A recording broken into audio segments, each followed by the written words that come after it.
ഇടുക്കി ജില്ലയിൽ വോട്ടിംഗ് സമാധാനപരവും സുഗമമായി നടന്നു.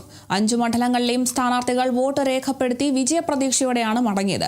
കഴിഞ്ഞ തവണത്തെ നിയമസഭാ തെരഞ്ഞെടുപ്പിലെ പോളിംഗ് ശതമാനത്തെക്കാളും വർധനവുണ്ടാകുമെന്നാണ് പ്രതീക്ഷ.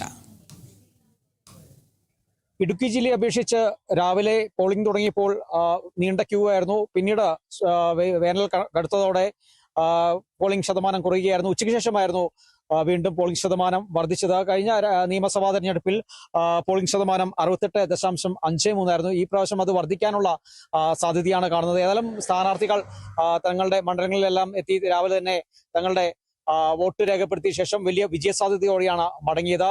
അതോടൊപ്പം തന്നെ ജില്ലയിൽ വോട്ടിംഗ് മെഷീനുകളുടെ ചെറിയ തകരാറ് മൂലം തകരാറ് ഒഴിച്ചാൽ തന്നെ ബാക്കി വോട്ടിംഗ് എല്ലാം തന്നെ ജില്ലയിൽ സുഗമമായി തന്നെയാണ് നടന്നത്.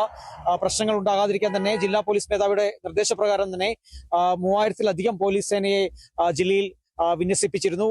ഏതായാലും ജില്ലയിലെ വോട്ടെടുപ്പ് വളരെ സുഗമമായി തന്നെ നടന്നത്. പിന്നെ എടമലക്കുടിയെ അപേക്ഷിച്ച് ഗോത്രവർഗ പഞ്ചായത്തായ എടമലക്കുടിയിൽ പരപ്പിയാറും അതോടൊപ്പം തന്നെ മുളകതറക്കുടിയും സൊസൈറ്റി കുടിയിലെല്ലാം തന്നെ വോട്ടെടുപ്പ് സുഗമമായി നടന്നു എന്നാണ് നമുക്ക് അറിയാൻ സാധിച്ചത്. ഏതായാലും ജില്ലയിലേക്ക് നോക്കിക്കഴിഞ്ഞാൽ തന്നെ ഇടുക്കി ജില്ലയിൽ മത്സരിക്കുന്നത് LDF സ്ഥാനാർത്ഥിയായി റോഷി അഗസ്റ്റിനാണ്. കഴിഞ്ഞ 25 വർഷമായി റോഷി അഗസ്റ്റിനെ പിന്തുണയ്ക്കുന്ന ഇടുക്കി ജില്ല ഇത്തവണയും തന്റെ കൂടെ ഉണ്ടാകുമെന്ന് തന്നെയാണ് റോഷി അഗസ്റ്റിന്റെ ആത്മവിശ്വാസം. താൻ തികഞ്ഞ ആത്മവിശ്വാസത്തിലാണ് മത്സരിക്കുന്നത്. കഴിഞ്ഞ തവണയെല്ലാം താൻ വലിയ രീതിയിലുള്ള വികസന പ്രവർത്തനങ്ങൾ ചെയ്യാൻ സാധിച്ചു. അതുകൊണ്ട് വലിയ വിജയ സാധ്യതയാണെന്നാണ് റോഷി അഗസ്റ്റിന്റെ വാദം. അതോടൊപ്പം തന്നെ കേരള കോൺഗ്രസിന്റെ കയ്യിൽ നിന്നും ഇത്തവണ സീറ്റ് വാങ്ങി മത്സരിക്കുന്നത് കോൺഗ്രസ് സ്ഥാനാർത്ഥിയായ റോയ് കെ പൗലോസ് ആണ്. ഏതായാലും ഇത്തവണ ജില്ലയിൽ UDF വലിയ തരംഗത്തോടെ വിജയിക്കും. കാരണം കട്ടപ്പന ഷോപ്പ് സൈറ്റും വന്യമൃഗശല്യവും ഭൂപ്രശ്നങ്ങളെല്ലാം തന്നെ ജനങ്ങൾക്ക് അറിയാമെന്നും അതെല്ലാം തന്നെ പ്രചാരണ രംഗത്ത് ജനങ്ങൾ ഏറ്റുവാങ്ങിയെന്നും അതുകൊണ്ട് തനിക്ക് ഇത്തവണ വിജയം ഉറപ്പാണെന്ന് തന്നെയാണ് റോയ് കെ പൗലോസിന്റെ ആത്മവിശ്വാസം. അതോടൊപ്പം തന്നെ NDA സ്ഥാനാർത്ഥിയായി മത്സരിക്കുന്നത് അഡ്വക്കേറ്റ് പ്രതീഷ് പ്രഭയാണ്. BDJസിന്റെ ജില്ലാ പ്രസിഡന്റ് കൂടിയാണ്. ഇത്തവണ ജനങ്ങൾ മാറി ചിന്തിക്കും. NDA മണ്ഡലത്തിൽ 100%-ലധികം വോട്ടുകൾ നേടി വിജയിക്കുമെന്ന് തന്നെയാണ് പ്രതീഷ് പ്രഭയുടെ ആത്മവിശ്വാസം. അതോടൊപ്പം തന്നെ പീരുമേട് മണ്ഡലത്തിലേക്ക് എത്തിക്കഴിഞ്ഞാൽ അവിടെ മത്സരിക്കുന്നത് CPIയുടെ മണ്ഡലം കൂടിയാണ്. കഴിഞ്ഞ 20 വർഷം CPI പിന്തുണയ്ക്കുന്ന ഒരു മണ്ഡലമാണ്. അവിടെ മത്സരിക്കുന്നത് CPIയുടെ ഇടുക്കി ജില്ലാ സെക്രട്ടറി കൂടിയായ K സലിംകുമാർ ആണ്.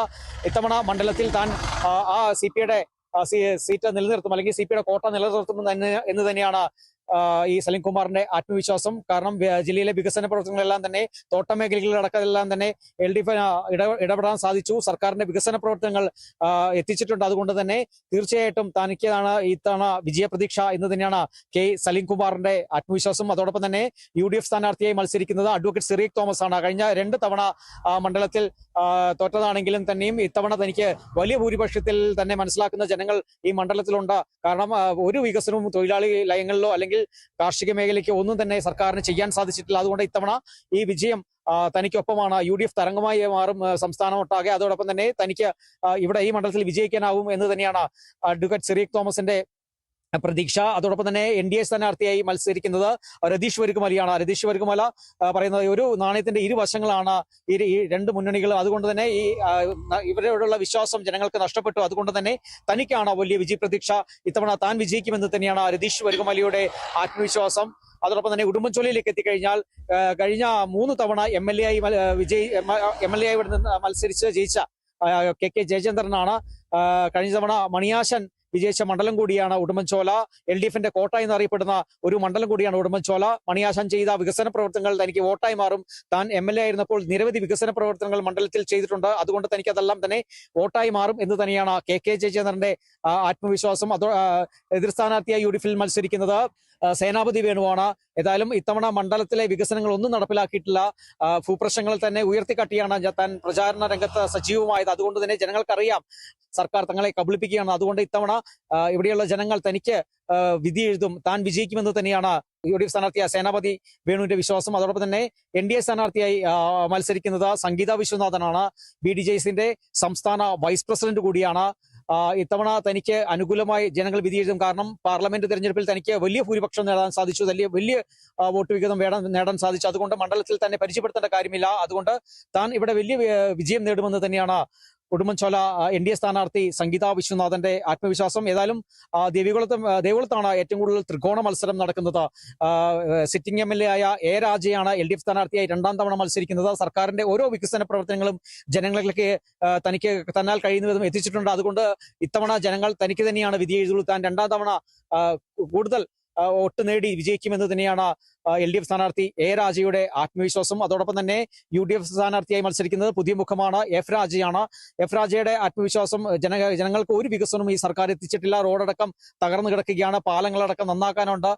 അതുകൊണ്ട് ഇത്തവണ ജനങ്ങൾ മാറ്റി വിധി എഴുതും. UDF തരംഗമായി മാറും, സംസ്ഥാനത്താകെ UDF തരംഗമാകും.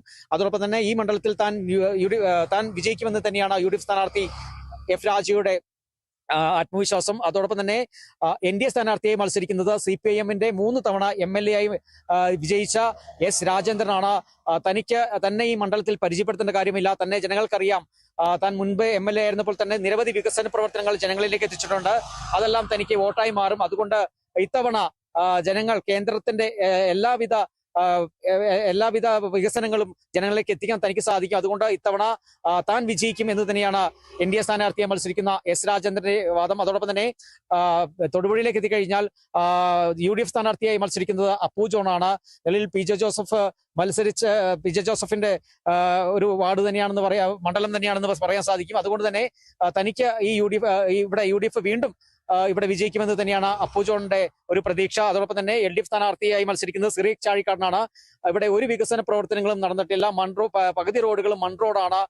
അതുകൊണ്ട് ഒരു വികസന പ്രവർത്തനം നടക്കുന്ന മണ്ഡലത്തിൽ ഇത്തവണ ജനങ്ങൾ മാറി ചിന്തിച്ച് LDF-ന് വോട്ട് ലഭിച്ച് താൻ വിജയിക്കുമെന്ന് തന്നെയാണ് LDF സ്ഥാനാർത്ഥി സിറിയക് ചാഴിക്കാടൻ പറയുന്നത്. അതോടൊപ്പം തന്നെ NDA സ്ഥാനാർത്ഥിയും പ്രചരണ രംഗത്ത് സജീവമായിരുന്നു. ഇരു മുന്നണികളും ജനങ്ങളെ കബളിപ്പിക്കുകയാണ്. അതുകൊണ്ട് ഇത്തവണ തനിക്കൊപ്പമാണ് വിജയം എന്ന് തന്നെയാണ് റോയി വെട്ടിക്കാടിന്റെ ആത്മവിശ്വാസം. ഏതായാലും ഇത്തരത്തിൽ തന്നെയാണ് 3 മുന്നണികളും ഈ ജില്ലയിലെ 5 മണ്ഡലങ്ങളിലും വലിയ രീതിയിലുള്ള പ്രചാരണം നടത്തിയത്. കൊട്ടിക്കലാശമടക്കം വലിയ രീതിയിലുള്ള പ്രചാരണം ജനങ്ങളിലേക്ക് എത്തിച്ചു. ഏതായാലും തിരഞ്ഞെടുപ്പിന്റെ വിജയം ആർക്കൊപ്പം വന്ന ഒരു ആകാംക്ഷയിൽ തന്നെയാണ് ഇടുക്കിയിലെ ജനങ്ങളുള്ളത്. ക്യാമറമാൻ AP രാജയ്ക്കൊപ്പം ബിനീഷ് ആന്റണി, കേരള വിഷൻ ന്യൂസ്, ഇടുക്കി.